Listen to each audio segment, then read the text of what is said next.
Maybe I need to do something on my laptop as well. Let's check.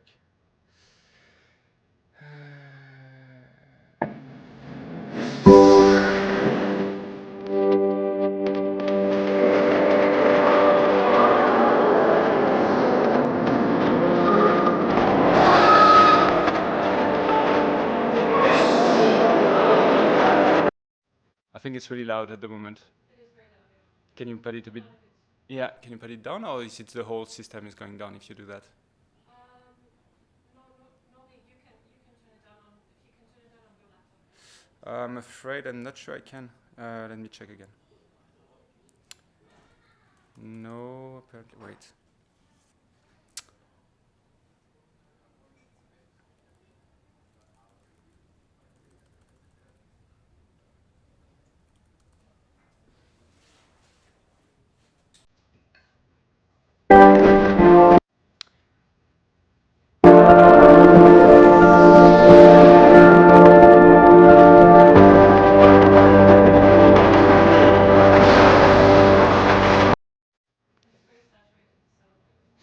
Yeah. Um, mm, mm, mm, mm.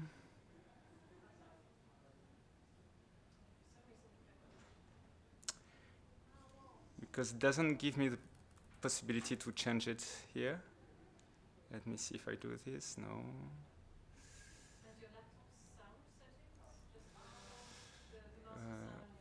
Yeah, yeah. No, because I have. If I'm going to the HDMI, okay, I can look on the internet if there's a way to do that.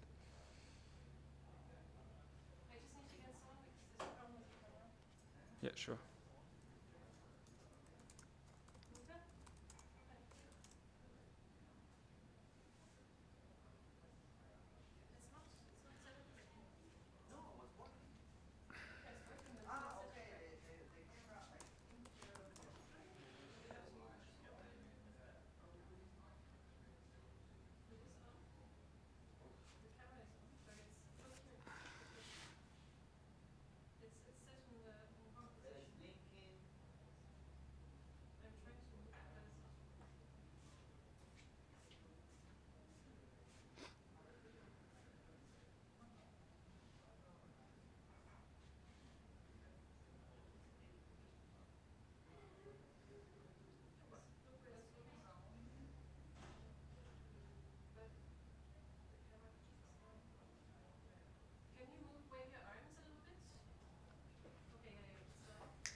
I checked there's something with the driver, so I won't be able to put it lower.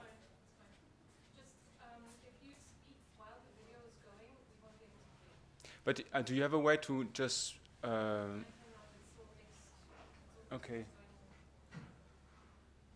In the sound input, you don't have a way to reduce the HDMI? Sorry? There's a problem with my HDMI sound? No, there should not be. No, but I cannot control the sound volume on my laptop because there's a driver issue. Okay. And I'm wondering if you can put it a bit lower, maybe. Okay, I think we have to do it from here. Because this is the volume. So yeah, but we have first we have to.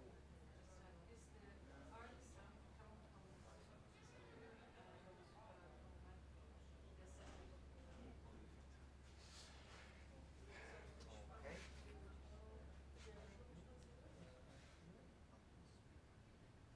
Okay. Now set the volume. I can play the video. Try it again. Yeah. Because it's really loud at the moment. Yeah, just a minute. Up.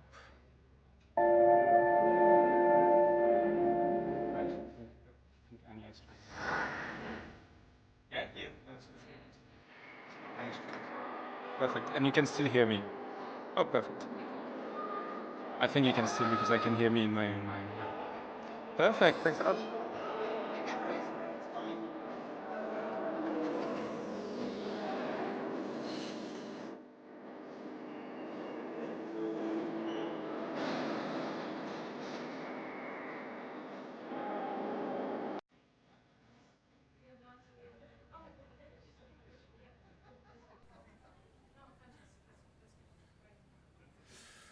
right.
Okay, so welcome everybody to this new set of seminar for our Thursdays at BrIAS.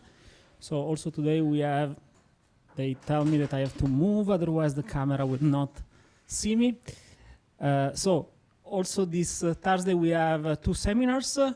The first one will be from our resident artist that is working here with Home, and it will be, I think, quite interesting. He's showing me the name because I must say that I remember the first name, Guillaume, but not the last name. You will forgive me. Yeah, it's a little bit too many consonants for my for what I'm used to.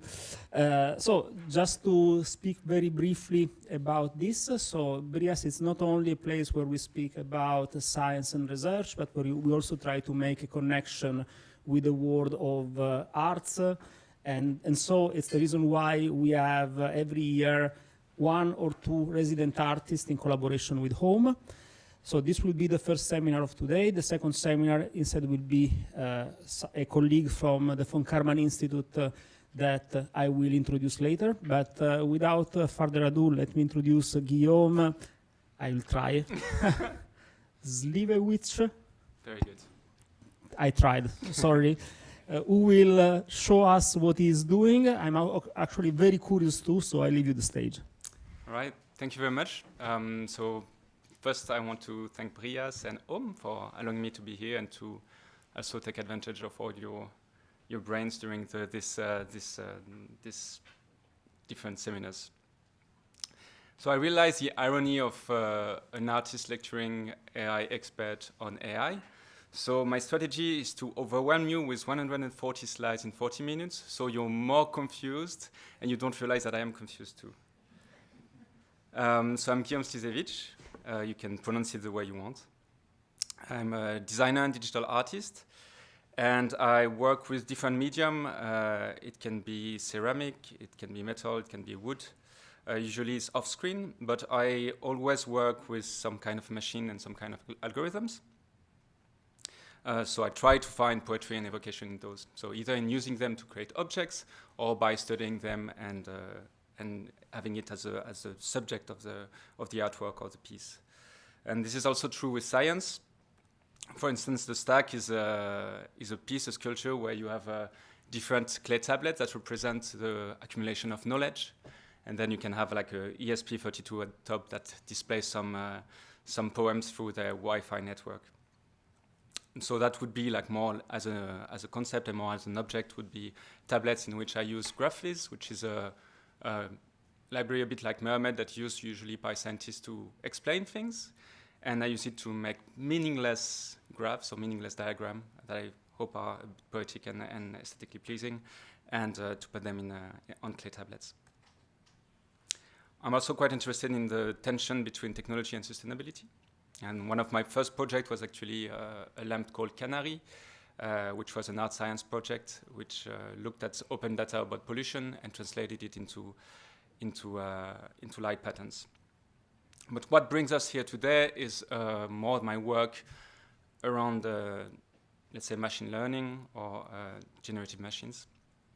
So the title that is a bit pompous of this talk is Artistic Creation in the Age of Generative Machines, and an introduction to creative exploration of AI, automation, and its impact. I think it could be interesting for you to have a bit of a recap of the last 10 years from an artist designer perspective, because it might be different from yours. And when I say AI, I usually mean machine learning, and in the recent years, it's probably neural network based, but it changed for the years. It's also quite interesting to see former algorithm, as you could see. So then in the mid-2010, when I started with a workshop called Machine Learning for Artists and Designers, made by two artists, Jen Kogan and Andreas Refsgaard.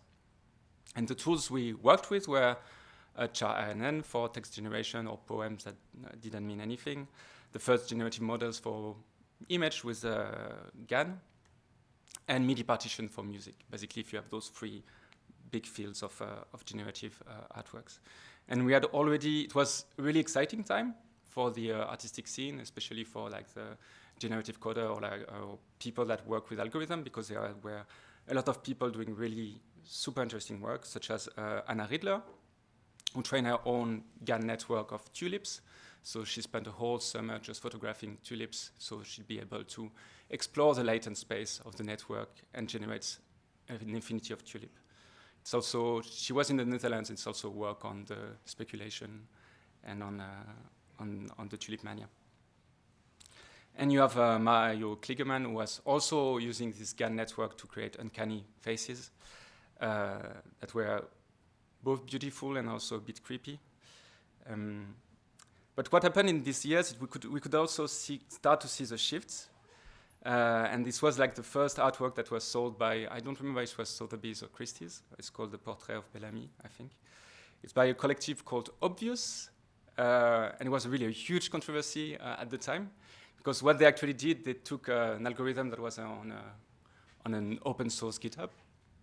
An algorithm that was created by Robbie Barrett to train GAN on open source domain artworks. And they just ran it and chose one of the images from that output it, and then proposed it to Sotheby's, and they sold it for 500,000 euros.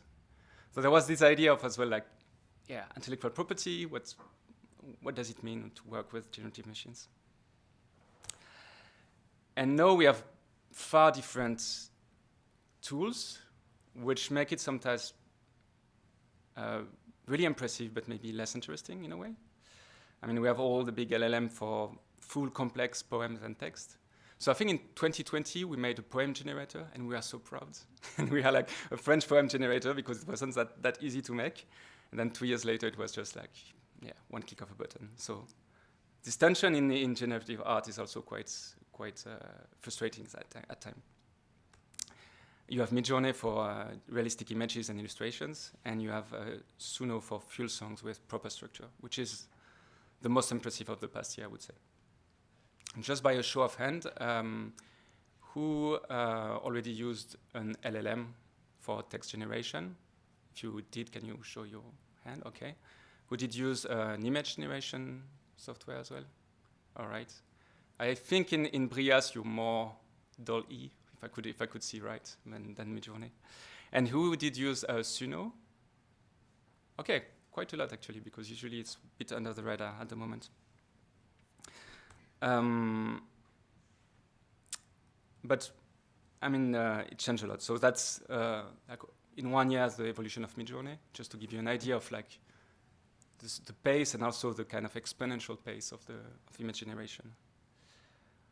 I mean, you can also argue which one is the most interesting of the two. And in technical requirements, we had different things. So then you had to train your models, you had to understand bugs and GPU dependency, try to install Conda on online servers, and all those skills that now are completely meaningless and useless. And now because you can do everything in one click and use AI as a service. But to be fair, it's also created some new movement and some new journalist movements, such as the I Ask ChatGPT movement. So we can write an article just by asking ChatGPT things.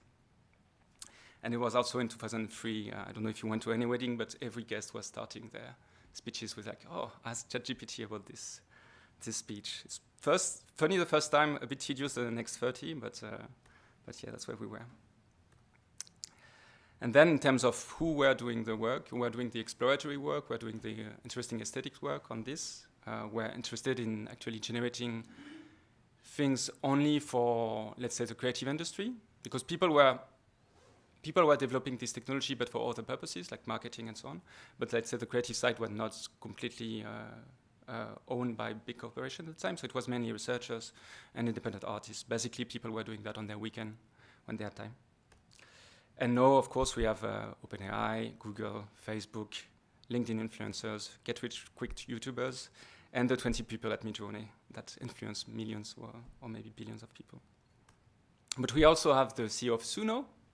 I don't know if you followed that, but 2 weeks ago, last week, he explained why he's making his software. And he's making his software because really, currently, no one really likes to make music. It's not really enjoyable to make music, which explains why no one does it in their free time, and the rock star look miserable on stage. So this is the end of the intro. To get the context, I hope you followed me that so far. And now I'm going to start with the free part of more related to my work. And I will start with the pre-ChatGPT, pre-LLM experiment or artworks. And then I will go to carbon technostructure, which is more, I will go to two works that are linked to BrIAS. The first one is carbon technostructure, that explore the carbon impact of digital infrastructure. And the last one is synthetic synergies, which is about thinking about cultural evolutions within a robot swarm. So working with AI through sound, text, and images. The first work I'm going to show you is called Acceptall, and the basic principle is that what if cookies and algorithms existed in the physical space? What if all the scripts that micro-targeting you and then that following you on your different devices were also present in physical space?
So in this artwork, you had five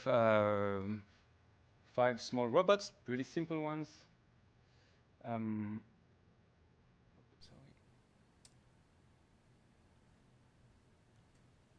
And they were all with object recognition algorithm on it. Could recognize people and then follow them in the exhibition space.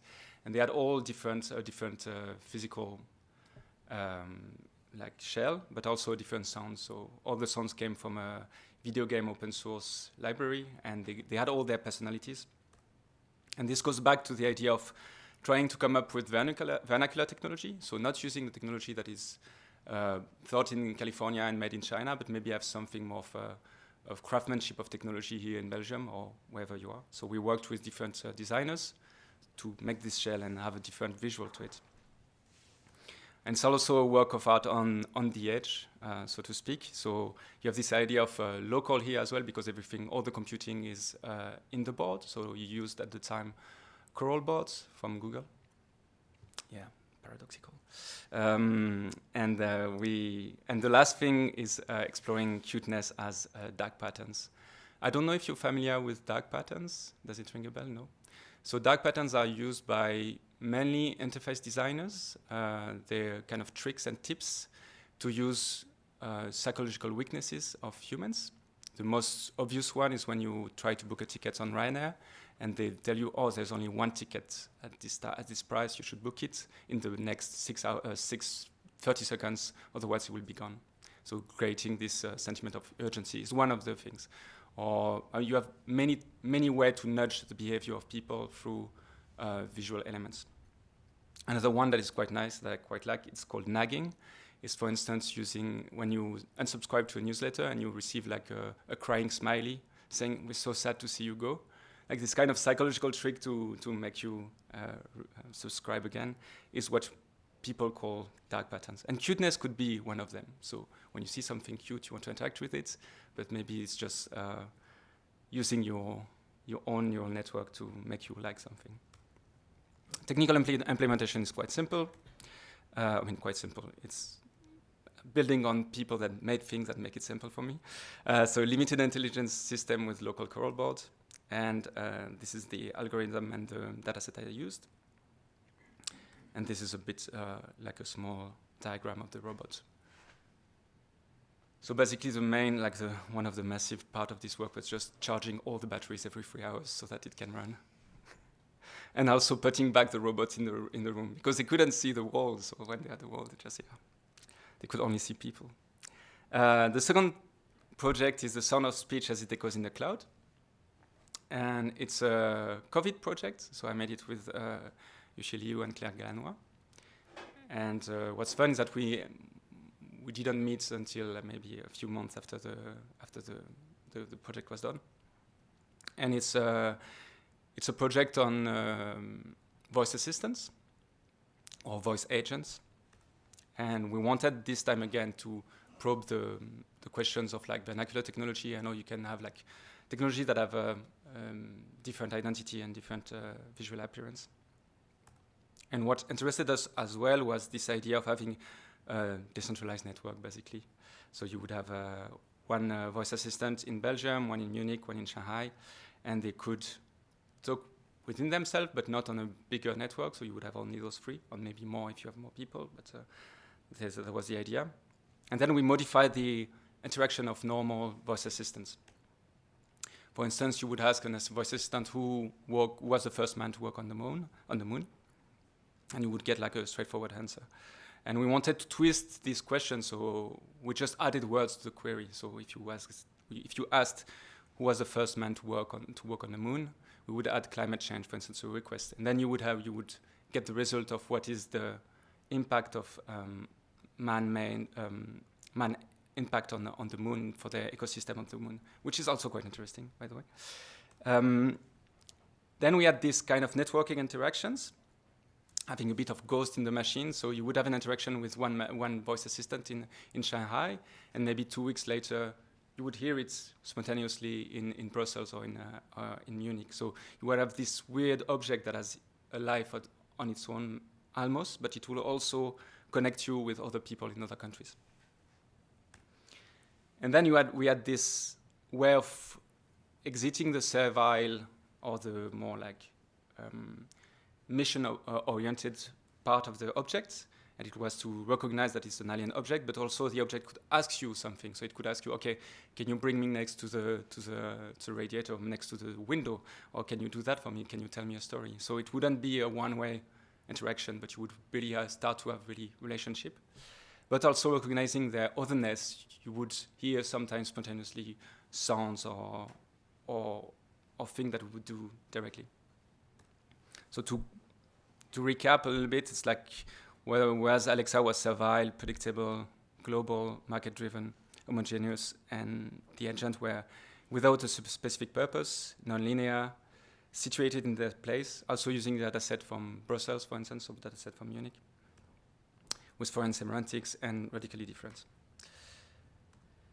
And the technical implementation, so we did use GPT-2 with fine-tuning for this one, but it was, as you may remember, not as efficient as GPT-3 in any way.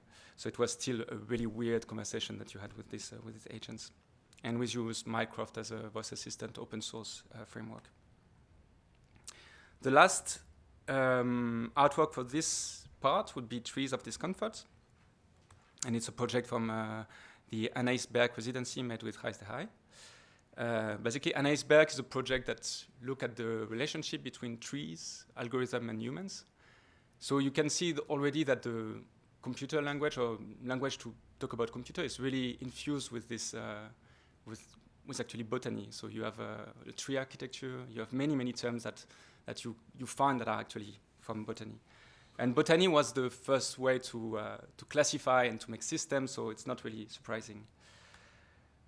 So we went to do a residency at Maze, at the herbarium, and it's a place that is really full of history, quite legacy, quite deep and quite heavy as well, because it's basically a Leopold II's garden that became public. So you still have plants that came from Leopold's Congo that are still in the herbarium. So you have this whole history, and that is linked as well to Western science. I mean, this classification, this trying to find everything, to categorize everything, and to put everything in data sets. And that was quite interesting to us. And we decided to kind of extend this to the study of one particular data set, which is the Iris data set, which you might be familiar with because it's kind of like a textbook's example, and whenever you start computer science, then you use this. But this data set is I mean, there's a good article about it because there's a lot of things that makes it a bit weird or a bit uncomfortable. Because first of all, apparently the observations are really, you can really see the classification, which is not the case usually in nature. It was first published, I think, in the Annals of Eugenics, which also says a lot about the mindset at the time, and also the mindset of the person that did this data set specifically. And we decided to do a classification, but to do a classification using an old algorithm, compared to the new ones, called the random forest algorithm. And what really interested us in the random forest algorithm is that you have many decision trees.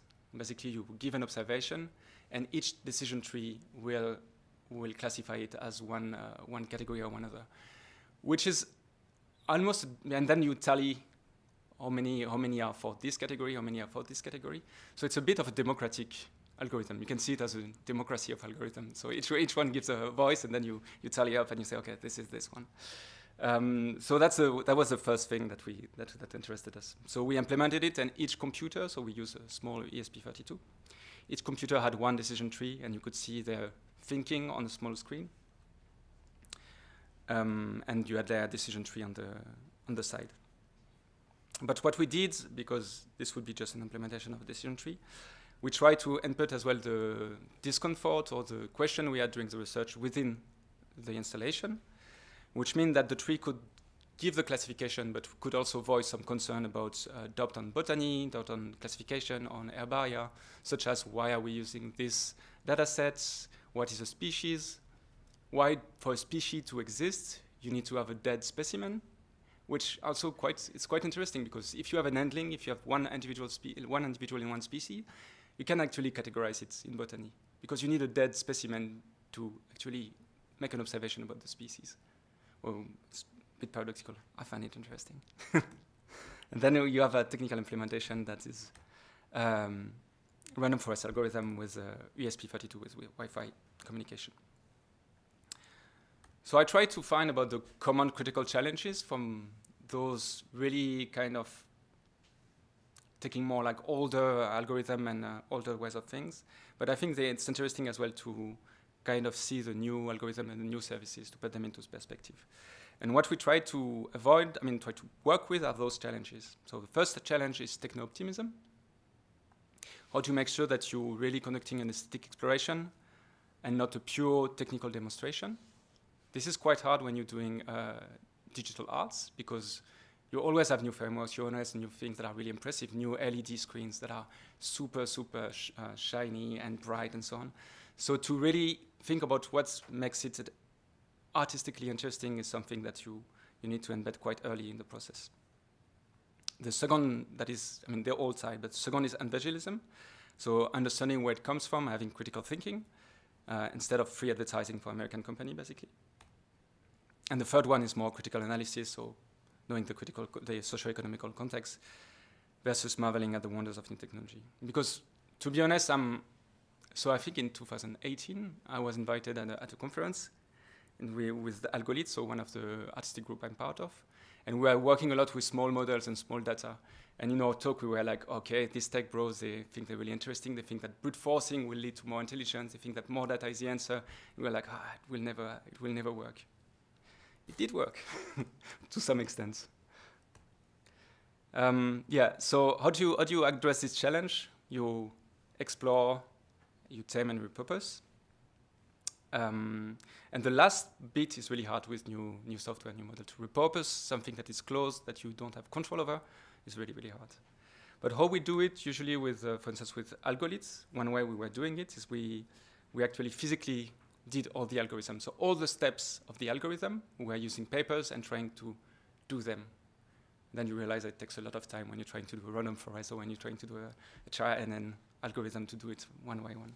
But it's interesting. You don't need to do it from beginning to end, but it gives you another understanding of the algorithm as well. There's a really nice work by Collective Estampa about new generative framework or generative software. And they call it massive and private latent space. And I think this is a really cool description of what big LLM or image generation model are, because you're free to roam in them. You're free to roam in their latent space, but you don't own them, and they're someone else's. And of course, you have all the different relationship with creators that are around this diagram. I recommend it. Then carbon technostructure. So it's a bit finished for the first part about the old world. And now I'm going to talk more about the project I presented for BrIAS. I must say that since the advance in Midjourney, in LLM, I got less interested in really generative models. So I focused a little bit on, I still use them, but I focus more on other things, especially more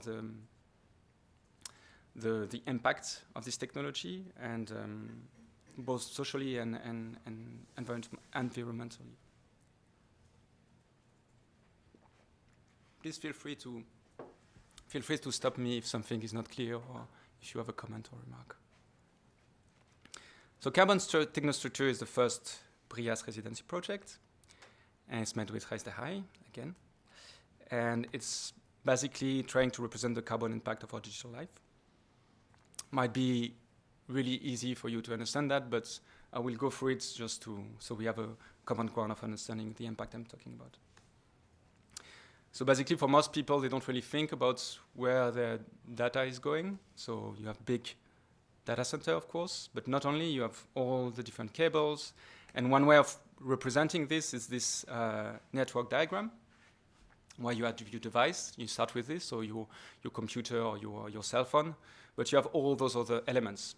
So you have basically the communication to bring it to the data center, so LAN, access network, transmission cable, and then in the end you have data centers. And these are really physical. For instance, so they take up land space, they take up resources, concrete, they take up water and energy, of course. But for instance, in Belgium, we have this beautiful building, which is the Belgium Internet Exchange. Of course, no one knows it, and I'm really curious to see what happens in it. But this infrastructure exists, and even though the infrastructure of technology, we usually don't see them. And we were thinking about this and working with cultural institutions and thinking about how you can translate those impacts and translate this invisible network in the exhibition setting. And we thought first about this seismograph, which has a really nice, really nice form factor, but also kind of mirrors the sensor you could have in an exhibition space. You usually have humidity, you can have temperature, or you can have a seismograph as well. And we were also quite inspired by Johan Mullenbrek painting, where you can see almost mist on the painting. And this led to this project.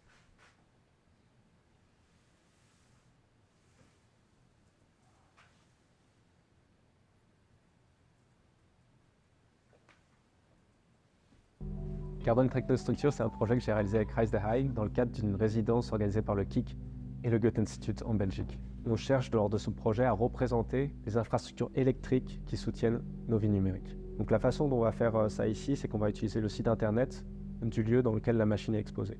Donc on sait que le site internet du MAD est hébergé à Roubaix en France, et on va s'intéresser à l'énergie qui alimente ce centre de données. D'où vient-elle? Est-ce que ça vient du nucléaire, du solaire, de l'éolien? Ça va nous permettre de calculer l'impact carbone d'une visite de ce site. Au niveau de la représentation des données, on va venir déposer avec ce vaporisateur une légère couche de buée sur cette plaque en verre. Ensuite, on va avoir le marqueur qui est un marqueur vide, qui va venir dessiner des motifs qui représentent cet impact carbone, qui vont du plus abstrait, un peu comme un sismographe, au plus concret, vraiment en marquant les chiffres. Ça peut se rapprocher de l'expérience intime qu'on a de marquer des choses sur notre miroir dans notre salle de bain. Et pour nous, c'est une manière de représenter l'impact de l'informatique en nuage, du cloud.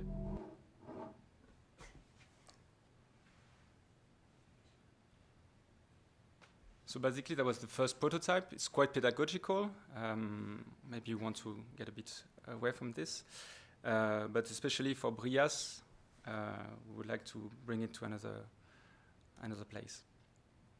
For the technical implementation here, it's a robotic plotter system with team visualization and a bunch of API. we use a lot this. I don't know if you're aware of this. This is really cool.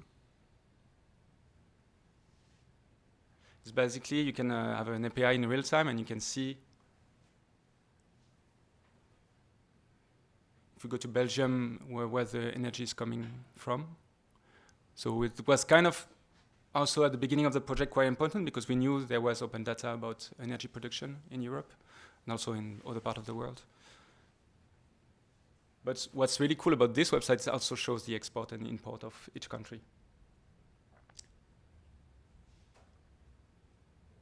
And then you can see that Poland is quite bad for carbon. Okay. And for the future developments, and maybe this is where I will be interested in having more your opinion and also maybe having some of your help for some of you, if you're interested. Project evolution is, the idea is to bring it from website to AI. Of course, we could use a lot of data about training costs and inference impact. So first of all, because last time I saw like a post where like people were making fun of like calculating the impact of an inference of DeepSeek or I don't know. So we are aware that it's not so big. You have a lot of articles that were saying, okay, stop the energy apocalypse thing. It's not going to happen. We know that it's only 0.5% of the projected energy demand for the entire world. And especially it's less than crypto and video games, which was, I mean, less than crypto and less than video games, which is quite interesting. I never saw it in that light, but yeah, basically kids playing Fortnite is as big a problem as AI, more or less. Should go back to NES. But we are also aware that it's massive. So you have Elon Musk making this giant data center, and of course he needs more energy than he has on the grid. So he just put a bunch of generators that are clean, but when you look at the website, it's actually liquid gas. And then you have all the other impacts that are e-waste, of course, and concrete, for instance, which means that this is really crucial, and you can see it in the different declaration of different politicians, and most recently Macron, who kind of aped Trump. And the last thing is that, does it save energy? Does using neural networks save energy? Because I love this study. There is a study that some people did that say, okay, yeah, actually using image generator generate energy, but look at it. If you compare it to like a person creating an image on a computer for 3 hours, then it's less energy. But this shows just a fundamental misunderstanding of what the creative process is. Where instead of spending 3 hours on your computer creating an image, you will just spend 3 hours on Midjourney generating images. This is how it works. So it's theoretically it's quite interesting as a study, but it's completely flawed. And of course, I don't know if you, even if for your articles or anything, when you interact with an LLM, you just don't ask one question and say, okay, yeah, nice, and then you go away. So that's the article if you want to check it. But some people are serious about it. I mean, to be honest, there are some cases where it makes sense. Like if you want to do like rendering for 3Ds, like for instance, this could be much more energy efficient maybe with this type of models. But what we want to do, we want to switch a little bit, because one big problem of this installation is like, yeah, you're talking about carbon impact, but you're actually just making steam, which is one of the least efficient way of conveying information, like writing on steam. It doesn't make much sense from an environmental perspective. And we want to push that even more, because we want to use the waste of the GPU, the energy waste, and harvest this for steam generation. Basically, we want to use this dual cooling system to get mist. We're not sure it will work yet, but we're working on it. So the idea is that you put a GPU with a Raspberry Pi in a container with this liquid. So it's not water, of course. It's another liquid that has a boiling point much lower, between 39 and 54, I think. Then you put your plotter in the container as well, hoping that the steam will form on your plotter. Maybe putting a cell to make it colder, And then you get the normal system above it that will condense the water and make it, oh, not the water, the liquid, and make it fall down. Yes, but we have a few problems. We don't know. Yeah, and what are we gonna plot on this? And we went. The idea is to go full absurdum and go to ask the model to actually generate what does energy waste look like for him, or what energy does it produce. And this is coming from this visual feedback loop is coming from a test that is so trying to generate his own SVG representing its own carbon impact. And this is coming from a test. I don't know if you know it. It's called the Pelican on the Bike test. It's a test to show to try and probe LLM abilities. And basically, you try to ask an LLM to create via SVG the picture of a pelican on a bike, which is quite. I mean, asking an LLM to create SVG is quite fun because it's not like directly an image, but you can see, and it's much lighter as well. So basically, it's using this type of probing, but using to ask it to generate its own a representation of its own carbon impact. Are you confused enough? Yes. Yeah, or maybe, and I'm thinking about the next talk, maybe it should just calculate its own fluid system and how it could generate steam. We have a lot of technical challenges, which you might be able to help with. The biggest one, I think, is from the physics part. It's like, how do you have in terms of tension force, viscosity, fluid dynamic, how do you put it into the glass, and how do you make sure that there is steam? And which hardware, and also how to create heat through computing, and what kind of computing process can you make so that it creates exactly the right amount of evaporation. But we're working on it. So that leads us to the third project. So the first one is quite straightforward. We kind of know where we're going. This is more like an exploratory track where we, let's hope it's more in the idea of having crazy idea, like Emmanuel said in the first BrIAS lecture. It's about trying to embed cultural evolution in AI or cultural evolution in robots. Because we know that cultural evolutions is influenced by technology. It's the core of the book, The Secret of Our Success by Joseph Henrich. And we know that technology changed us from fire. I mean, we were able to have big brains because we were able to cook our food, and that leaves us more energy to have a big brain and to power this big brain. We also know that, for instance, if you learn to read, then your brains develop differently, and you're less good at recognizing faces and those kind of things.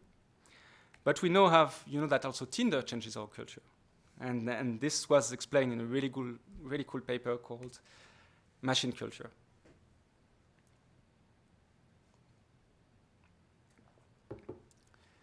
And basically what this paper says is that we're living in a world where there's a lot of everything is mediated by robots or by algorithms. I mean, call it as you want, basically the same. The books you're going to read, the song you're going to listen to, even the people you're going to meet is mediated by these robots. So they have a huge impact on your life. And I think it's even more true because now we have LLM, and people spend a lot of time on LLM. Some people use them as their psychologists, as their companion, as their friends, and they ask moral questions to these LLMs. They ask, is it okay to do that? Is it okay to do that? And we can see that these models do have some cultural traits as well, which is going to become really interesting. So which human? They're similar to humans, but which humans are they similar to? And this is a really cool paper from the lab of Joseph Henrich again, where they ask an LLM a series of moral questions. It's like a data set of moral questions. Yeah, you can see it. And one example of this is asking, is incest between a brother and a sister okay if both are willing and there's no consequences? I mean, this type of questions. Or is it okay to lie to a court to protect your friend if he went above the speed limit? Kind of like to kind of gauge, okay, are you more, they have this, I'm not going to be really good at explaining this, but they have more community or more respecting the law. You have different ways of gauging this, and you can plot different countries on an axis. And you look at the moral of it. And what's quite interesting is that ChatGPT was really close to the morals of a few countries, not necessarily the US, which is super interesting, but the Netherlands a lot, and then New Zealand and basically West Europe, more the Western countries. Then you have like whether you would make an analytical choice or not, and then you see that ChatGPT is actually just a bit below the Dutch. And this is quite interesting because this was like ChatGPT from a few years ago, but recently we see that the moral system of these models is changing. So of course you have Musk. Of course you have Musk with Grok, with like free speech, and you should be able to talk about any thing and produce any view, and this is completely fine. But other people are also following his lead. So this is the last model from OpenAI, and they say that it embraces intellectual freedom. Basically, it means that the moral system will change as well in this framework. What does it mean for us? We don't know. So yeah, you have this big idea as well that culture might play a role in natural selection. I mean, not in a 10 years lifespan, but more in like for thousands of years. And I quite like this hypothesis because it allows us to see things differently from a cultural, creative perspective. So you could see music and dance as a cohesion technology. You could see gossiping and religion as a norm of enforcing technology. And you could see book and fiction as a guideline technology for group behavior. So how to get ahead and how to get along with people. But what does it mean for robots? For swarms of robots? Is there a way to apply this kind of group selection and group selection based on culture to robots? Can we create robotic cultures? And that's what we want to investigate with synthetic synergies. Basically, the idea is to have like 5 or more robots that have one goal is to maximize their light exposition. And you have some,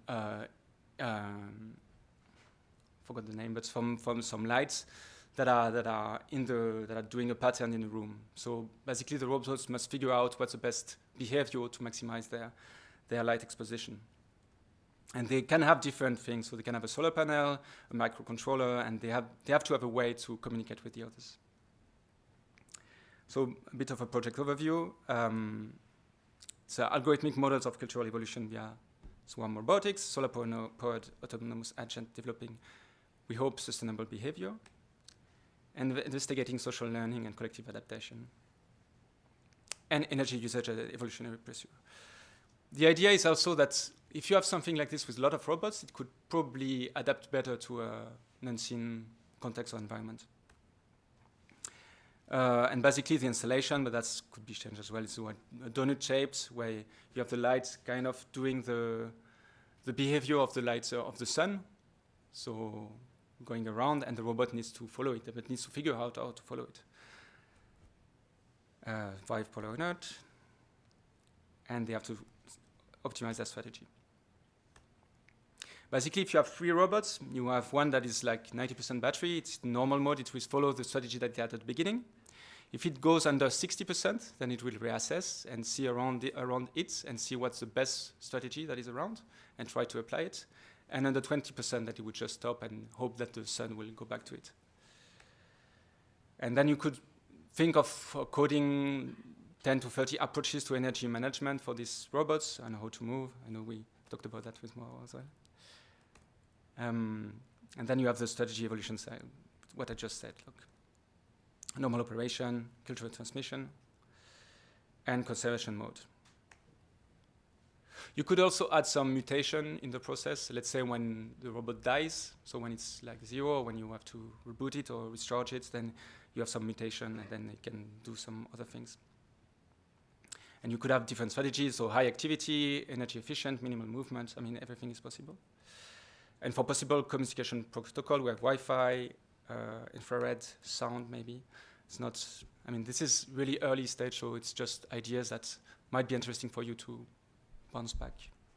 Or cables. I mean, one idea would be to have it only with mechanical arms because it's easier to do. But of course, it's more exciting to do it with wheeled robots. So next steps, choosing hypothesis and experiment conditions, and simulation probably. So where does this leave us, now that we've seen all those examples? So we've seen that in the first part was more like the social context of creative AI and how it changed in the last 10 years. The second one is more about the carbon impacts, and the third one is more about the evolution of human culture alongside machine culture. And I think it's a bit of a watershed moment at the moment. We need to decide and act upon what we want to, those two cultures and those two creativity, how we want them to collaborate, and how it can be, how it can extend human creativity or make human creativity funnier, and not having something that is homogeneous and not so fun. But BrIAS is a really cool place for this, to discuss this, and I hope you will ask me questions or have ideas on how to continue this. Thank you very much.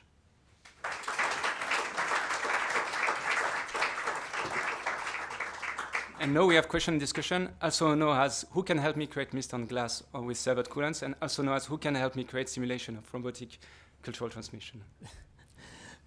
So, other questions?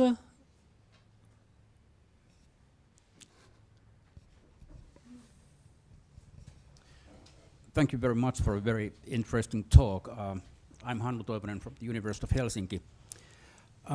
As an artist who's been working with AI for a long time, how has your personal creativity changed over the time, or how has your view or perception of creativity overall changed as a result of doing all this work and working with AI and seeing generative creative AI moving forward? Yeah, it's a really interesting question because it does have an impact on you. I mean, you can see it with your students, I guess, as well.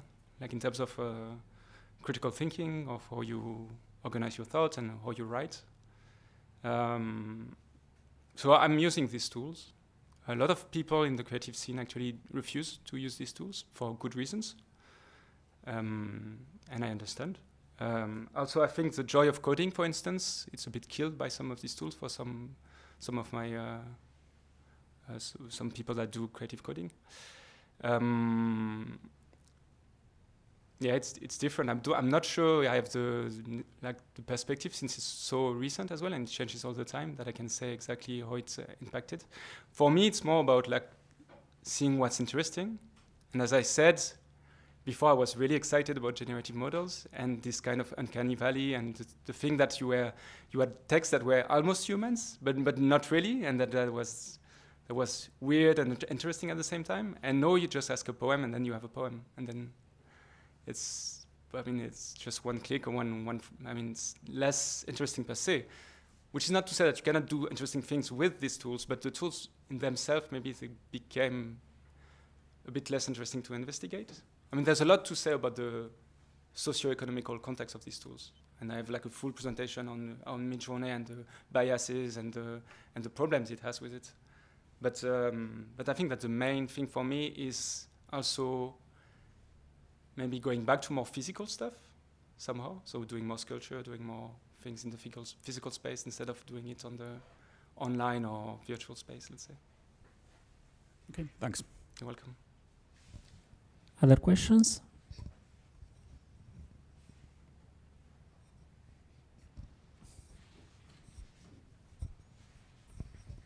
The nice thing about BrIAS is that you can ask stupid questions, probably.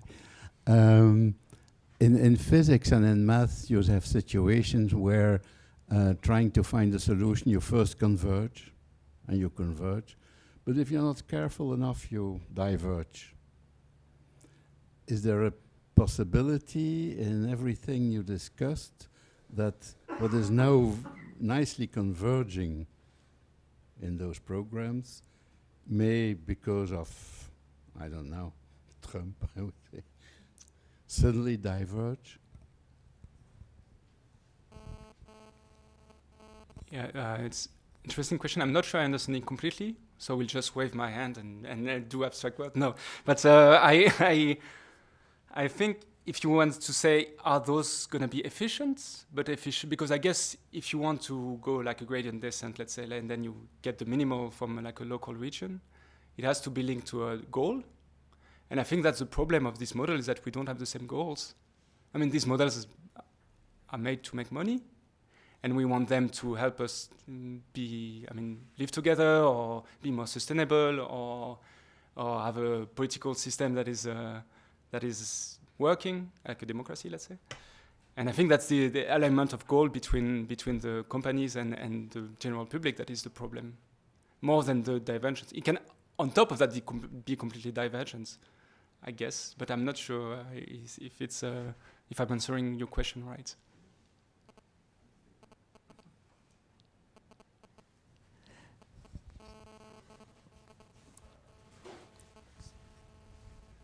Thank you for the presentation. I'm afraid I can't help you with the 2 AKA bullet points that you wrote, but I was more interested in the machine culture you were discussing before, and in particular on slide 124, you showed like one of the plots where ChatGPT was like on the second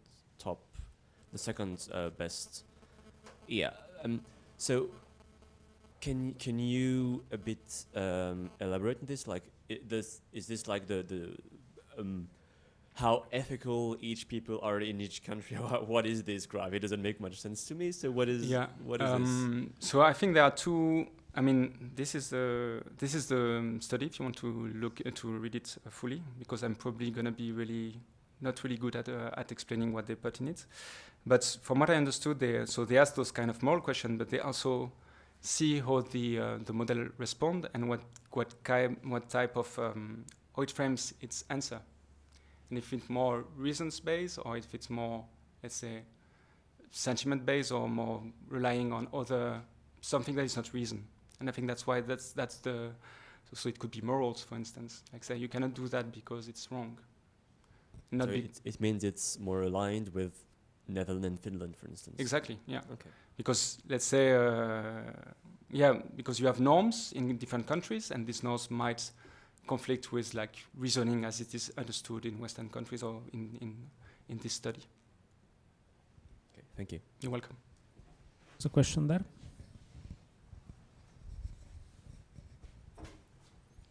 Yeah, thank you again for this interesting talk and your interaction to your different projects. When we were talking about your project Core Interactions, you mentioned on Hararay's concept of making kin. And I wondered about which species you were talking there. We should make connections through these models too. Yeah, it's a good question. I mean, it's always a bit paradoxical to use technology to say, okay, you should go outside and connect with the world, but through your screen. So there are two answers to that. The first one is that we used a lot of, let's say, literature that was advocating for this in the fine-tuning. So more having like this physical and this philosophical and this storytelling part in the answer you would get. And the other thing is like making kin. We did see it as a way of making kin with the machines as well. So that's like recognizing that the alien, and there's this really nice image of large language models, and like basically interfacing with large language models. It's called the show gods. I don't know if I pronounce it right, but like this, basically that this large model are just like big alien creature that we don't really understand, and we try to put mask on them to make them more human, like through like this interface of chat, for instance, through adding like, for instance, if you use Claude, you have this thing where he says, okay, he put back his glasses, or he looks at the other way, almost like theatrical, like performance thing. And I think this is really interesting to recognize how different this mode of thinking is as well. And because it's statistical, but it's not how humans think, but to try to make kin with it, not necessarily understand it, but actually relate to it. But do you understand then machines as a kind of species, or is it more like a connection or network of humankind in the end? Well, it depends how you see it. Like people advocating for both. Okay, thank you. So there is a last question, and then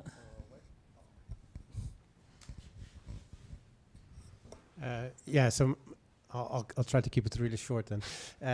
So I was listening to an interesting podcast where the Stanford professor Guillaume was talking about music and AI generation, making the interesting point that that the measure of success that is often taken for these generative AI systems is if they can mimic what humans do. And he was pointing out that that's actually not a very interesting measure of success, because many of these things are things that people really enjoy making. So we don't actually need always sort of like AI tools that can mimic humans. Rather, we're looking for things that the AI systems are better at than humans are, that the things they can do that we cannot do. And he sees a role for arts basically in helping us find sort of like more interesting applications for generative AI. I was just wondering whether that resonates with you, whether you're finding sort of like in your projects, you're finding sort of use cases of AI that sort of like are actually quite challenging, and that's sort of like that pose new challenges for science, back to science again. Well, I would say that's what I'm interested in, like mistakes, bugs, or things that fail and that are interesting, but I think most of the people not, probably. But what's interesting in what you're saying, you would think that those big companies are optimizing for, like, let's say, mimicking humans, but they're not. They're optimizing for success with humans. If you look at Midjourney, the data it has is like people would generate until they have a good enough image, and they can vote, and they can. Midjourney is really, really well done in terms of interface, because they can. First of all, they had first. I mean, they had first the idea of putting everything on Discord, so people could see what other people were doing, and you have like a spread of information that is incredible. It's completely different for ChatGPT, where each user is like in a silo. And the second thing they did is that you had to rate images to get credits.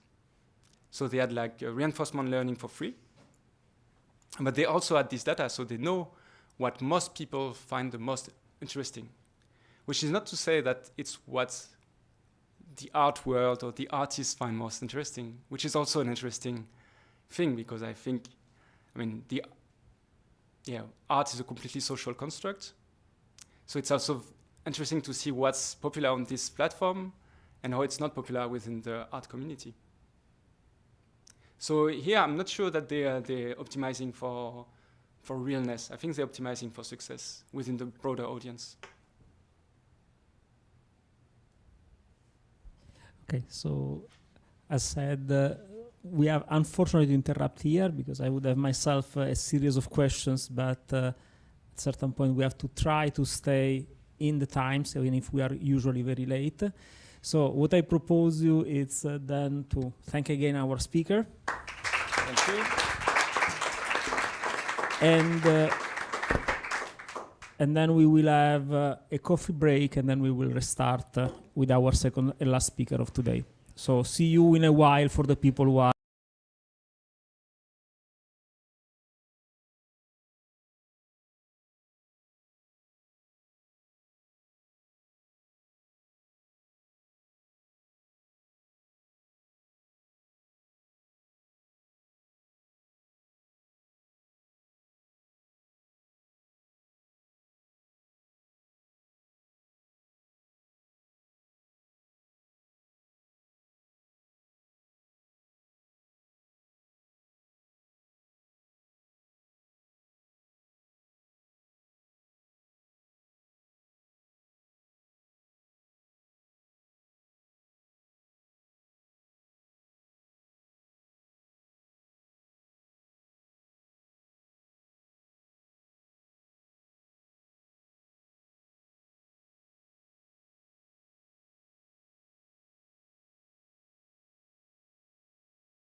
You have been recorded. Great.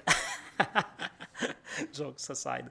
So it is my pleasure to welcome back all of you for the second seminar of today, that it will be given by Miguel Alfonso Mendez, a name that, as you can all imagine, is Italian, because Miguel is Italian, and is from Karman Institute, and is working on fluid dynamics, and in particular on how to integrate machine learning and fluid dynamics. That will be the subject of today. So Miguel has very recently won an ERC grant, and is also teaching from time to time at ULB in some courses where we teach together. So I was, when we decided about the theme of the year, he was one of the first person I thought about for an invited guest here at BrIAS. So without taking too much time more than that, I give the stage to Miguel for his presentation. Hello. Thank you very much, Emanuele, for the introduction, the invitation. So indeed, I'm going to talk a little bit about methods to integrate machine learning in fluid dynamics engineering. I'm particularly picky on the word engineering in the sense that we are going to really focus on applications. So it's really an application-oriented talk, let's say. But to understand, let's say, how to integrate them, I will start really from the fundamentals, starting from a general framework defining what we mean by machine learning. And so building on that framework, we will look for ways in which we can plug things that we know. So let's say the traditional engineering methods, let's say. And then I want to show you some case studies. I picked 4. Let's see what the times allows to talk about. They are very, very different kind of problems, experimental, numerical problems. I will just to show you, let's say, an idea of how to use these principles, let's say, and then finally wrapping up with some conclusions. So, what is machine learning? Now, this might seem a silly question to this audience, but I think it's important to have the general framework. So, okay, we all know that it's a subset of artificial intelligence dealing with the idea of learning.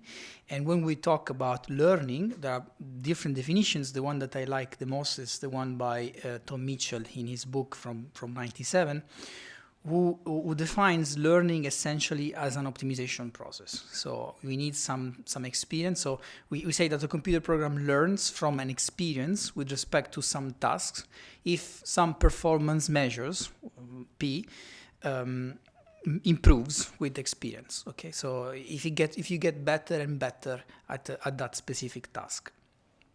So the ingredients are experience, task, and performance. And of course, in computer science, these 3 are very, very different from the ones that we have in engineering. Now, in a very broader sense, so the task that we have somehow to solve can be seen as a function, right? So learning from a certain target domain to an output domain. This can be in input, say, images, in output classification, or continuous functions, you name it. Experience means data which we use for training and for testing. And then, not directly mentioned in the definition, but somehow you have to encode this function, okay? So somehow you need some sort of function approximator, which here pictorially I will represent with this agent, let's say. And I am going to picture it as a parametric function. It doesn't have to be a parametric function, but for the moment I think this is good enough. So this is a function that depends on some parameters. And then you have the optimization, which is the engine of the learning process. So you have some way of measuring performances, if you're doing good or bad. And this performance is based on experience. And hopefully the more experience you have, the more chances you have that your function approximator can approximate the target function, which you don't know how to formulate in the first step. So essentially, curve fittings. This is basically curve fitting on steroids at scales that we were not really trained to digest and to think about. So if I try now to take that framework and really compress it into something a bit easier, I will maybe picture it in this way. We usually have a training phase where this agent is making predictions. These predictions goes into an optimizer, and the optimizer updates the weights by simply checking the performances from that. And once you have the good solution, then you deploy this solution. Now, this is an oversimplification. Of course, training and deployed solution can coexist. I mean, things can go hand in hand, but in a very simplistic way, I will call this the brute force machine learning, the brute force core fitting, if you want. Now, the success of this kind of approaches are quite evident. Image recognition, even generating videos, deep fake videos from images, language models such as ChatGPT, and more recently you start seeing even AI influencers or TV show leaders, which basically are people that don't exist, that are entirely generated by AI. So this gives you a bit a flavor of the power of this core fitting, where it arrived to some extent. If we take only the, let's say, language models, we are talking about, I told you that there is a parametric function that needs to be learned. And if you take llama models, for example, the number of parameters we are talking about is in the order of 400 billions parameters. Okay, so we are fitting things at a scale which we are simply not used to really think. And the number of training points or tokens that you see in ChatGPT, etc., goes in the range of trillions. Okay, so the amount of data, the amount of samples that you have to train this brute force core fitting is something which, in the world of images or multimedia content, it's really, really abundant, and so that explains the success of this. Of these ideas. And of course, now it's very tempting to say, okay, how can I use this in engineering to solve really practical engineering problems? And I could not really think of any practical problem where you have that amount of data. Okay, so the kind of machine learning which we need is completely different. It's not purely based on data. I mean, we need to do something else. I will show you some examples later. So what can you do? And that's where some people call it scientific machine learning. I don't particularly like this terminology, but I will stick with the flow here. So the idea is that you take back the framework which I've explained before. So task, experience, function approximator, and an optimizer.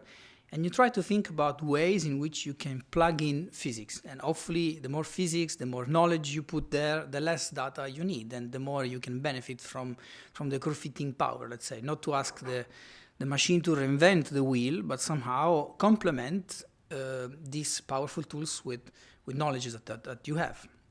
So we'll say that the first approach obviously is at the level of choosing your physical features. Okay, so you have to choose them cleverly, and here is where the domain knowledge is vital. Okay, you really need to, if you formulated the task wrongly, there is no machine learning miracle that can save you, let's say, from disaster. Another level is at the hypothesis set. So here, well, in machine learning, we usually think about neural networks. People call these models. In engineering, we will not really like to call these models. Maximum, we will call them surrogate models. But when we talk about models, we think about something else, right? We usually think about some equations which are formulating a physical principle, conservation laws, and et cetera, et cetera. So the least we might want is that maybe these prediction from the pure machine learning model either are solution of some equations, or maybe they just offer some part of the term in the equations that you don't know. Okay, you still keep the rest of the framework already there. I will give you some examples there. Again, here that's really an art. You need a lot of let's say know-how in general to have a good integration between the two here. And the other approaches is, on the other hand, to go on the learning step. So you can go here in two ways. One way is to penalize things. You can penalize an algorithm for violating certain principles, and this hopefully will push the algorithm to choose certain solutions. So you can add a penalty. Or you can make it more complex and add a constraint. Okay, now an optimization problem in this setting is usually sufficiently difficult. If you also add hard constraint with Lagrange multipliers, etc., things can get usually very difficult, but that is also one way to force the let's say the machine to respect things that that you know. So I'm going to show you some example of each of these methods, and of course combinations of these ideas as well. And the first one, well, how many of you are in fluid mechanics? That's a good sample.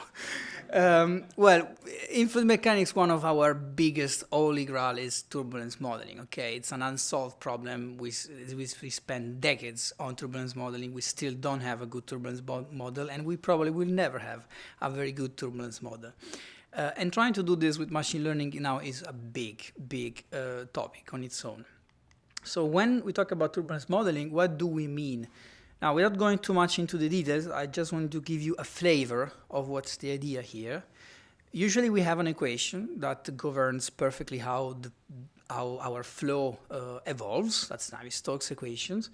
And we abandon the idea that we can solve for everything which is happening in the flow. We say, okay, some parts of things we're going to solve for, other things we're not going to solve for because it's too demanding, computationally speaking. So we introduce a decomposition in the equation. We say this part we're going to solve, this part we don't want to solve.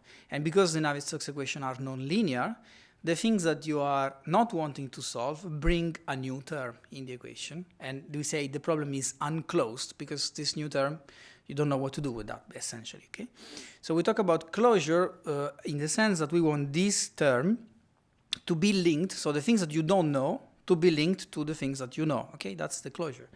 And of course, that's where thinking of an artificial neural network or a machine learning algorithm to find the closure is a very natural thing to do. There have been tons of models, so there is a big field on turbulence modeling on finding this closure based on physics, but they all involve a huge amount of empiricism of coefficients that you have to tune, 0.09, maybe 1.67, etc., etc., etc. We hope that at least the machine can help us doing this.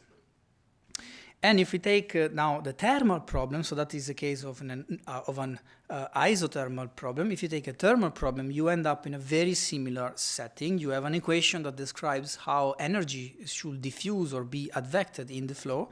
But again, you have terms that you don't know how to handle, and again, you fall in the problem of closure. Now, here I'm talking about turbulence modeling because I come from fluid mechanics, but the idea of closure is something which is present in almost in many other engineering contexts, let's say. And I'm talking about that because I want to show you an application. This was a work from a PhD student, Matilde Fiore, on physics-constrained machine learning methods for thermal turbulence modeling. And in her work, we were interested especially at low Prandtl number fluids, so liquid metals, to make it concrete. So in liquid metals, what you have is that the conduction effect can be so strong over the advection effect that traditional turbulence models don't like this. So it's not standard settings, let's say, for turbulence modeling, and there are not so many existing turbulence models that can handle the situation.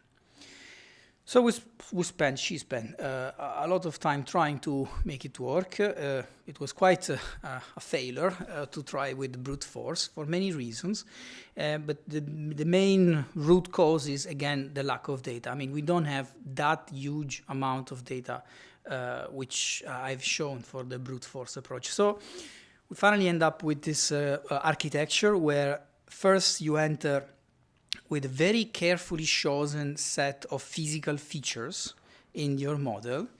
So that is somehow a way to construct and to embed the Galilean invariants. So we all know that if you do a computer simulation and you change the position of your axis, the solution should not change. But to teach this to a neural network, apparently you need a lot of data, okay? Which we don't have. So somehow, if we know that, let's try to find a way to enforce this to already happen. Then more architectural constraints. So we know that heat goes from high temperature to low temperature and not the other way around. But again, to teach this to a neural network, you need an horrendous amount of data to make sure it assimilates this idea. But we know it, okay? So why don't we try already to enforce it somehow? In turbulence modeling, we call this realizability, because if you violate this principle, then a lot of bad things happens. And then somehow we don't want the network to do all the job. We have very powerful CFD solvers that can already solve Navier-Stokes equations. So we want to keep those things. So somehow we want that our artificial neural network interacts with an existing solver, OpenFOAM in this case. And you have to make sure that they don't fight, which is also something that usually happens because, for example, numerical methods don't like to have sharp peaks or gradients, otherwise numerical stability suffers. So somehow you have to tell the neural network that it has to predict something which we like to call smooth. Now, how smooth, that's another story, but somehow we want to make sure that the interaction between these guys is sufficiently robust. And so the architecture that she came out with is this one. It's fairly complex, but I want you to get a bit just the flavor of what are the components there. And I will start from the end. Okay, so here we want to predict turbulent heat fluxes. We know from physics a reasonably good law, Fourier law, or somehow a generalization of the Fourier law that tells us that this could reasonably well modeled as with a linear relation with respect to the gradient of temperature, and that linear relation comes from the dispersion tensor. Now, this dispersion tensor, if you want to make sure that it goes from high temperature to low temperature, needs to respect certain conditions. So in this architecture, you cook up the dispersion tensor from other two tensors, a symmetric and an antisymmetric part, which are built in such a way that you guarantee that all the eigenvalues respects the properties that you need to respect. And what the neural network is asked to predict are, so we write those symmetric and antisymmetric part as a linear combination of other tensors, and the neural network has to predict the coefficients of the linear combination of those tensors.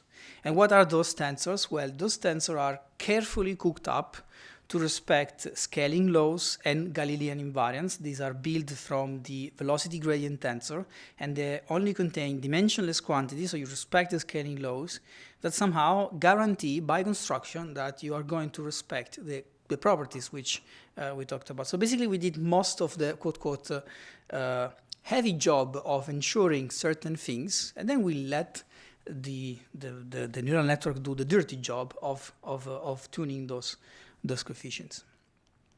And here we were, so then we had also penalties. As I said, this was combined with the CFD solver, so you had penalties to ensure that the predictions are sufficiently smooth, and the results were quite surprising. I mean, this network was trained with relatively few data sets, but it achieved very good comparison with DNS or with the full Navier-Stokes simulation in relatively complex situations.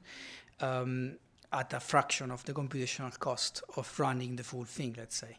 And more recently, we even start checking ways in which you can train this network with different levels of fidelity, because it turns out that that you can train such a network to recognize whether he is going to be paired with a low fidelity CFD or a high fidelity CFD and adapt its predictions accordingly. As a second example, I'm now go to aerodynamics, so flapping wing aerodynamics. Some of students were really obsessed by flapping wing drones, or flapping so birds, so natural flappers, such as an hummingbird, for example. They have very remarkable skills. I mean, they can hover very stably. They can do a lot of very cool things. So there is an interest in building, in imitating them, and somehow build very small drones that can be used for various applications. So here we start really from. So what is the goal here? We want to have a model that very quickly predicts the aerodynamic loads on your flapping drone. Okay. There are existing correlations which we take as a starting point that they can tell you the dimensionless lift and drag forces, so we call them the lift and drag coefficients there on the right, as a function of some dimensionless quantities. I'm not going to go into the details, but you should know that these things can be predicted under certain conditions, and mostly the conditions are condition of relatively gentle flapping. Okay, so if you flap in a relatively smooth way, let's say the aerodynamics is still complex but still digestible. But if you start doing very aggressive maneuvers and you trigger separation and more complicated things, then there is no way you can actually predict precisely what is going to happen. Of course, you can do CFD simulation for this, but one CFD simulation of this, it's really, really, really, really, really expensive. So in this project, we were thinking about ways to try to use machine learning to have fast prediction or surrogate modeling if you want. And again, here the problem of a lack of data, which is basically what we always encounter in our life as engineers, forced us to think about architecture which are, let's say, cleverly designed. And here we went for what we call a multi-stage regressor. So you have one regressor which is taking certain features from physics. It's a parametric function. Here we put a lot of physical constraints, and then somehow during the training process we have a second agent that has to find the parameters of the first one from other operating conditions. So here there's a combination of physical features and architectural constraints. And then once you have to make predictions, these two guys have to work together to give you the prediction, let's say. Now, just to give you a flavor of how this looks like. So Mr. M1, so the first predictor, has to predict the lift and drag coefficient as a linear combination of some bases. These bases are in the vector B that you see there on the bottom. These are function of two angles. These are the flapping angle, phi, and the pitching angle, alpha, that controls how you are tilting your so somehow this controls your kinematics, okay? Which can be aggressive or less aggressive. Now, some of these terms, the first one, for example, can be expected from potential flow theory. So there is some physical flavor there. Others a bit less, but you could add them to allow the system to have some sort of hysteresis, which you might need in case of aggressive maneuvers, and so on and so forth. So somehow this is a basis which has been cooked up wisely. Truth to be told, I wanted to have less terms, but the students want to put more. I think at the end it was not too expensive, but so you have first to guess the coefficients of this linear combination. So here it's purely kinematics if you want, and now Mr. M2 has to predict the coefficient of the first guy from other conditions such as Reynolds number and other dimensionless parameters that defines how aggressively you are flapping or not. And now for this M2, we use a Gaussian process regression, which is a very standard tool in machine learning, which has the cool advantage of giving you also reasonable guess for the uncertainties. And these uncertainties can be propagated to Mr. M1 quite easily because Mr. M1 is linear. So you have a model that very quickly tells you not only the prediction, but also the uncertainties. And now you can combine these uncertainties with another optimizer and use it to do what we can call self-learning. So where do you sample next? I can sample in the next point can be taken in the input space such that I maximize the amount of things that I learn. So how much I can minimize the uncertainty if I sample in that specific point. So that's a lot along the line of Kriging or Bayesian optimization if you want. So this was trained with only 165 simulations, which took approximately 4 months to run. And of these, I don't want to say something bad, but maybe of the order of 150 were chosen by the students, and the rest are chosen by the algorithm, let's say. So you have a self-learning guy, and that's pretty good. It's not too much work. We didn't do that, but you can imagine that you just show the algorithm how to prepare your OpenFOAM simulation and then just even run it, and you can maybe launch this in September. You come back next year and maybe has done under 20, 30 simulations and has learned something out of that. Now, these are some predictions in out-of-sample conditions, so 5 test cases which were not in the training set. On the top, I'm putting the 2 angles that controls the flapping. So the first one on the left is a relatively gentle flapping. The others have some sharpness either on alpha or on phi, so they are doing some more aggressive maneuvers if you want. And below, I put the lift and drag coefficients within one cycle, from the CFD, from the Mr. M1 when it was working alone, and the combination of the two. The bottom line that I want to say is that overall it works, otherwise I will not be showing it, of course. But what is nice is that also in terms of uncertainties was quite okay. And it's working quite well even in relatively aggressive maneuvers. It's suffering a bit the case 3, the one in the middle, because there I think we really pushed the boundaries. There is really a separation effect that cannot be well represented by the bases which we have used. But okay, learning from there, we could maybe modify the bases to have some spiky behavior near a ramping up, let's say. Example 3. Now we go back to the lab. So experimental fluid mechanics, and in particular image velocimetry. So this was a project for galvanizing lines. So imagine that you have a plate. I don't know if I'm going to use the mouse here. Well, maybe not. Okay, so I'm showing you some image velocimetry data obtained in the lab. So what we have here is a large cylinder which is rotating inside the butt and is simulating a strip which is immersed in a butt. That's what you find in galvanization line for coating applications. So on the bottom right, you can see an animation with the kind of measurements that have been obtained. So here the idea is that you have 2 cameras. In the liquid, you put small particles that can follow the flow, and you illuminate these small particles with a very sharp laser pulse of the order of 10 nanoseconds, such that you basically freeze their motion and you see the particles one by one.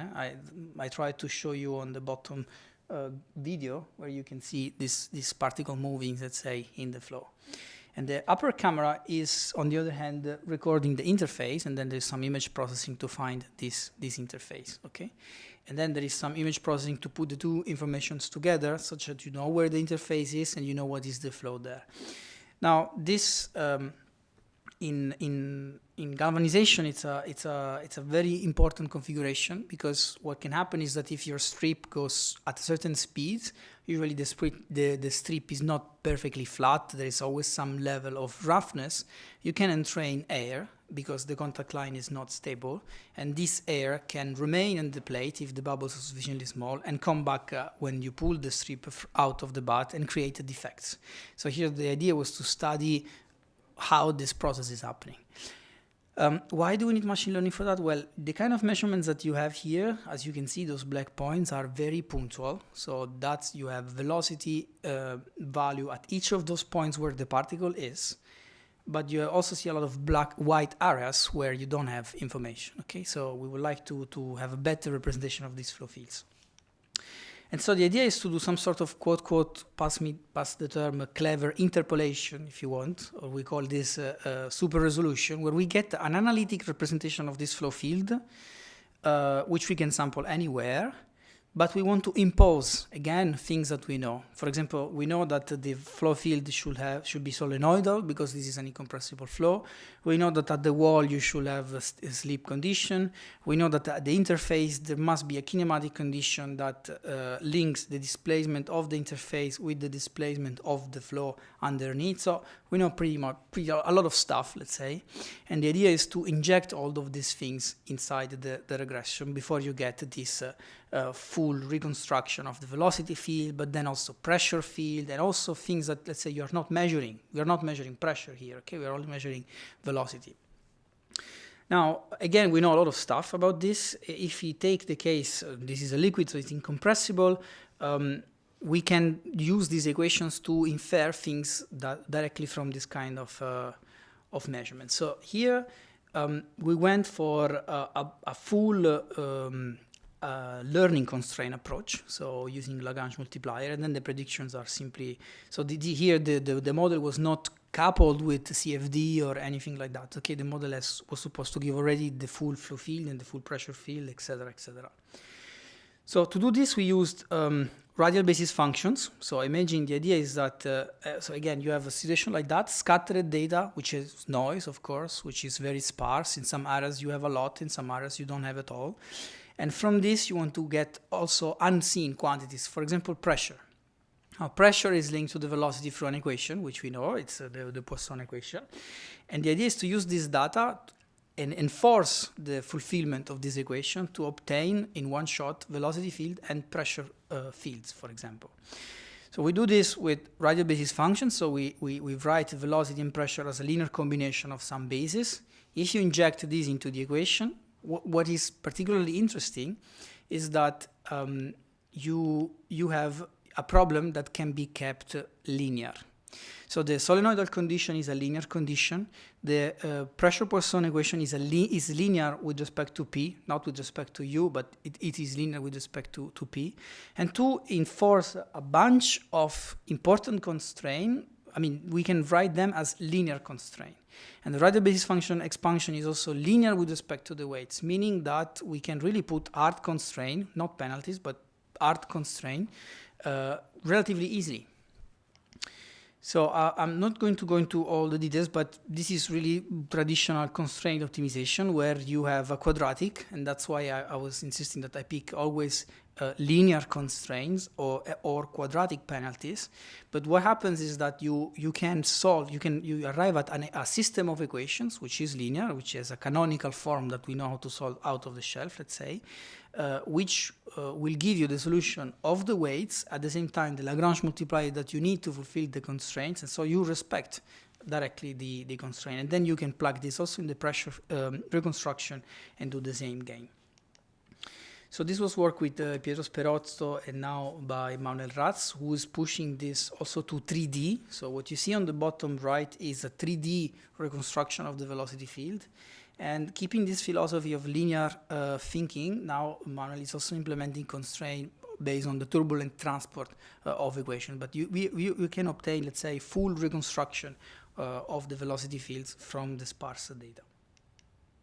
There is an open source code, but I go for the last application, digital twinning. So I think this now is a buzzword that we all hear a lot.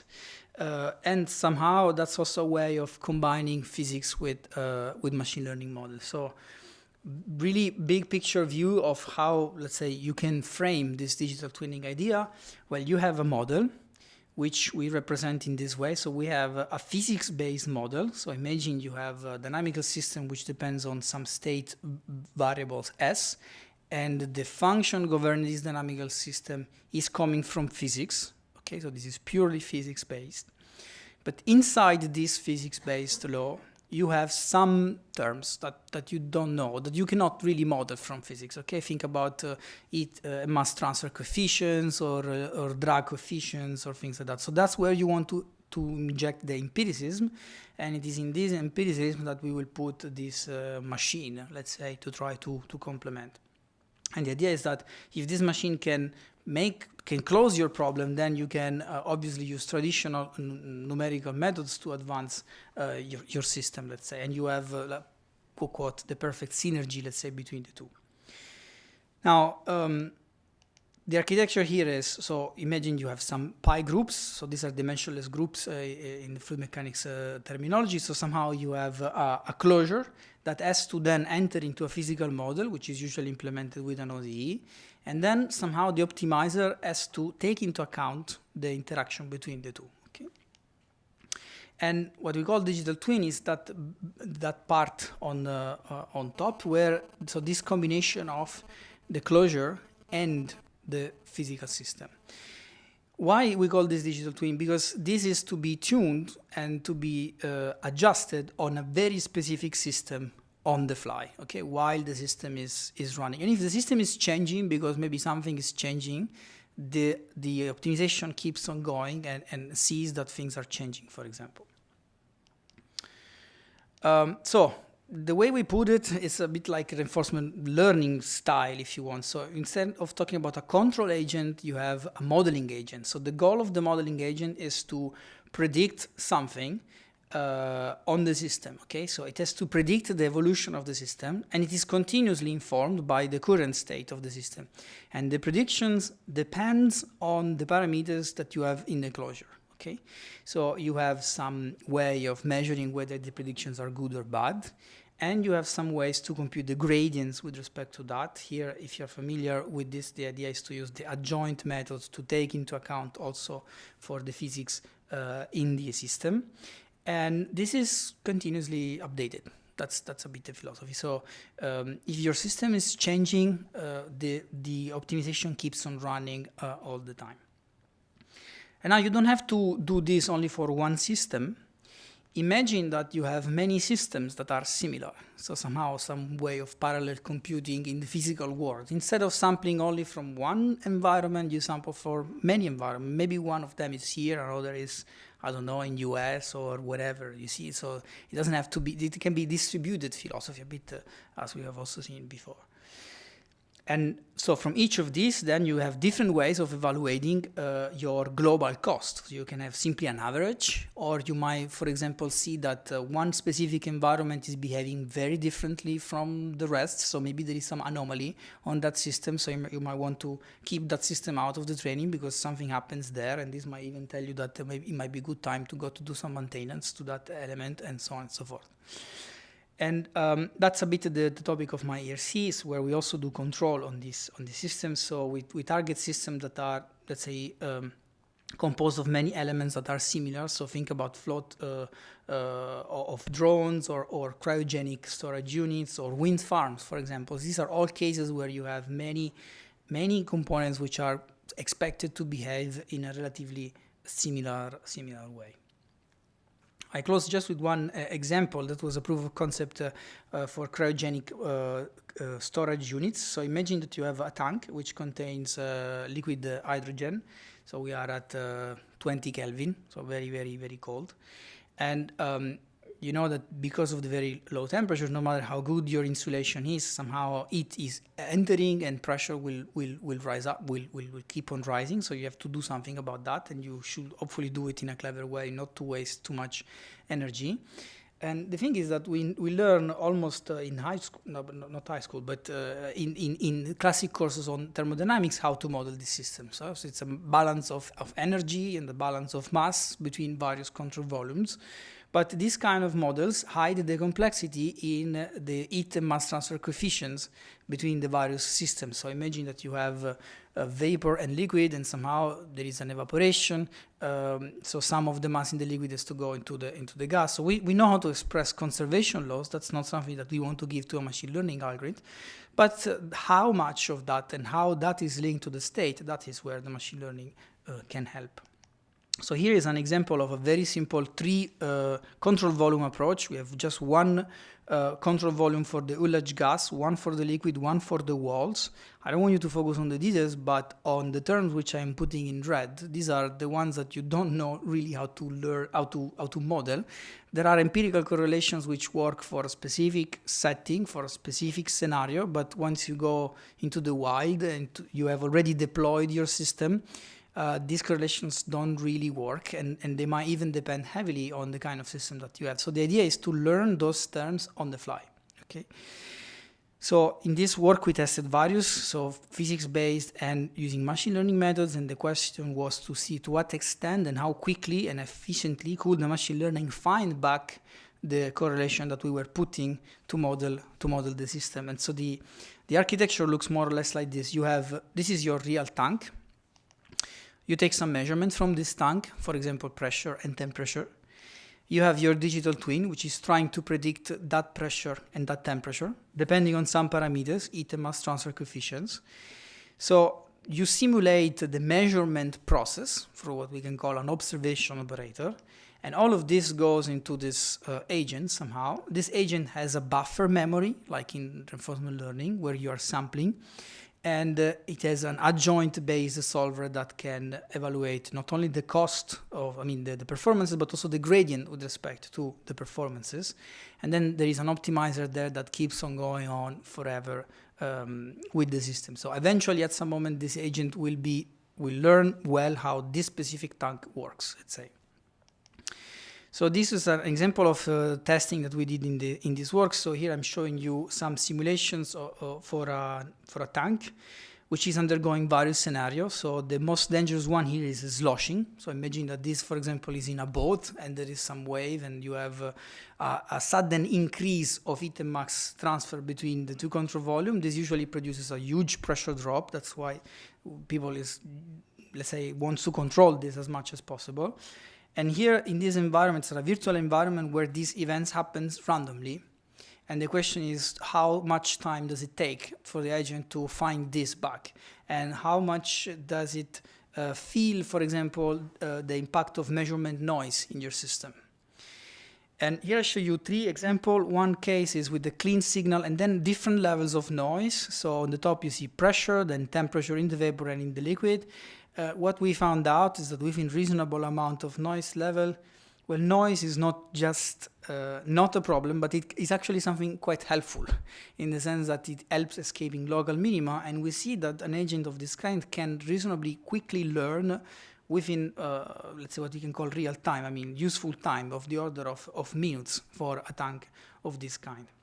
And then in the paper, we show also what happens if you have an agent that is only interacting with one tank, or maybe with 2 tanks, or maybe with 3 tanks. And what you can expect is that it learns much faster if, of course, it's sampling from different tanks.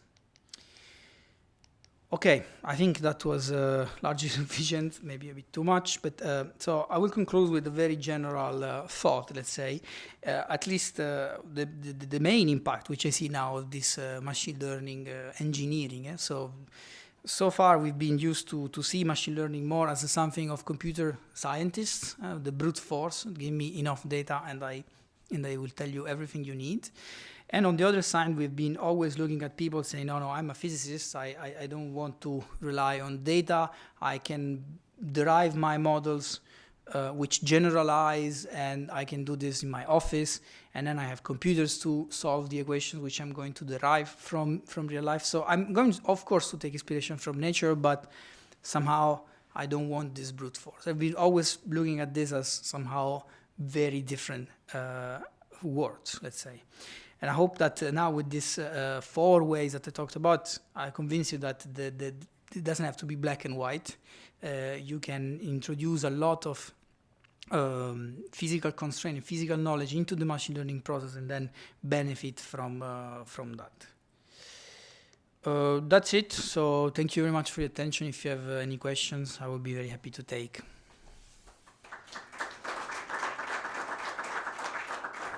So, are there questions?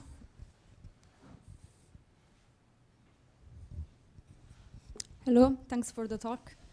And my question is, since there are many ways to integrate the physics in the models, from hard to soft constraint and where to put them in the model, from your work, do you think that there is one way that is better than the others, or it just depends like on the problem you're working on? It really depends on the problem you're working on, I would say. And also, I would say that they are not all, quote, quote, equally easy to implement. So I number them from 1 to 4 because I usually want people, I mean, my students mostly, to start from 1 and then go to 4. In the sense that 1 is usually relatively simple and can give you, let's say it's a relatively low-hanging fruit most of the time. 4 can be very difficult. So for example, 4 is not usually applied in neural networks. I mean, now we see a lot of physics in 4 neural networks which are using 3 because 4 is really difficult in that case. So in general, start from the low-hanging fruit and you will be already surprised by how much you can get from there. And then if you can go down to number 4, then let's go. Thanks. Thank you. Other questions?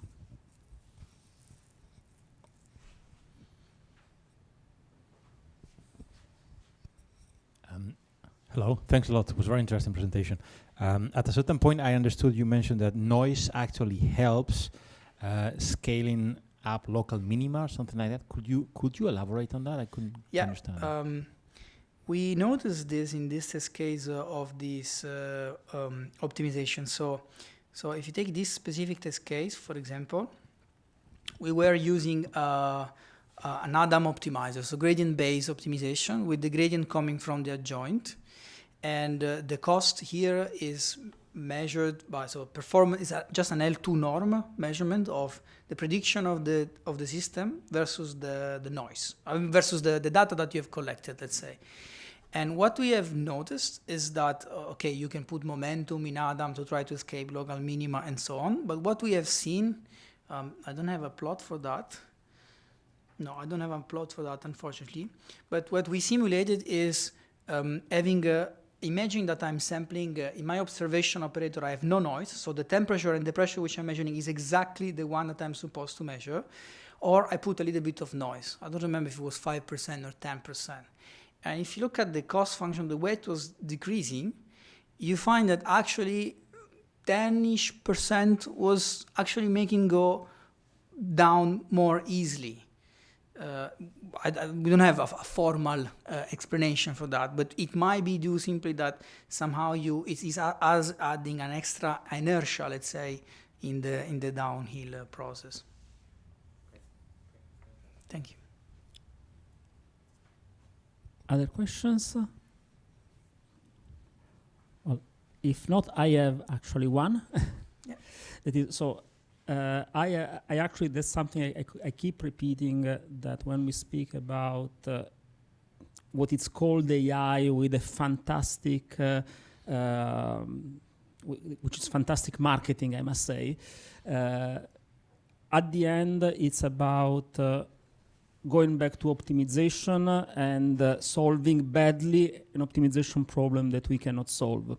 So when you were showing that the slide with your 4 or 5 points, and the last one was about embedding actual constraints, I would say that the main problem is really there. It's in the basic optimization that we use to train these objects, because those are basically simple gradient descent of some sort that do not account for constraints. So this is something I say quite often, that it's one of the problems. You are aware of some research in that sense? I have seen some works on trying to, let's say, boost physics in for neural network with constraints. So but that is more a philosophy where you want to use a network to solve an equation. And so somehow you can formulate using standard methods from optimization based on an augmented cost function that somehow, and then you have to solve for these extra lambdas. But training a neural network is already a sufficiently hard problem. When you add the constraints, you have to imagine that you will have one extra lambda for each constraint that you are putting. So it becomes much more complex. So I've seen some of this in the field of using neural networks to solve equations, but I've not seen a general, let's say, a general approach to that. Okay. And a question is said about one of your last slide, and then I don't know if there are other questions, otherwise we will end here for today. So in the last thing that you were showing us, you were using several models in parallel to try to learn something. At the very same time, there is one aspect when you have all these similar systems in parallel, is that each one of them is actually subject to different phenomena, and over time it is normal that all the parameters diverge, because aging is different, for instance, because uses is different, and so on. So the risk isn't it to learn an average model that maybe has no meaning in reality?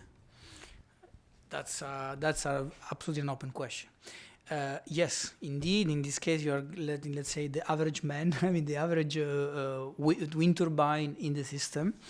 But I will say that the benefit that you can have from sampling more can overcome this limitation if handled sufficiently well. Because it's true, you have an average model to some extent, but you have also, let's say, departure from the average.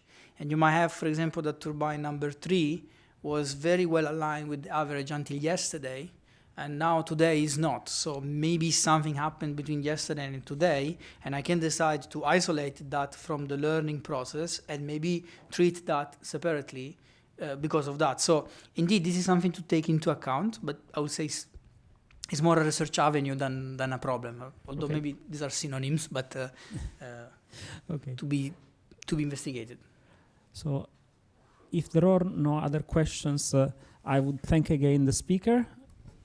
Thank you very much.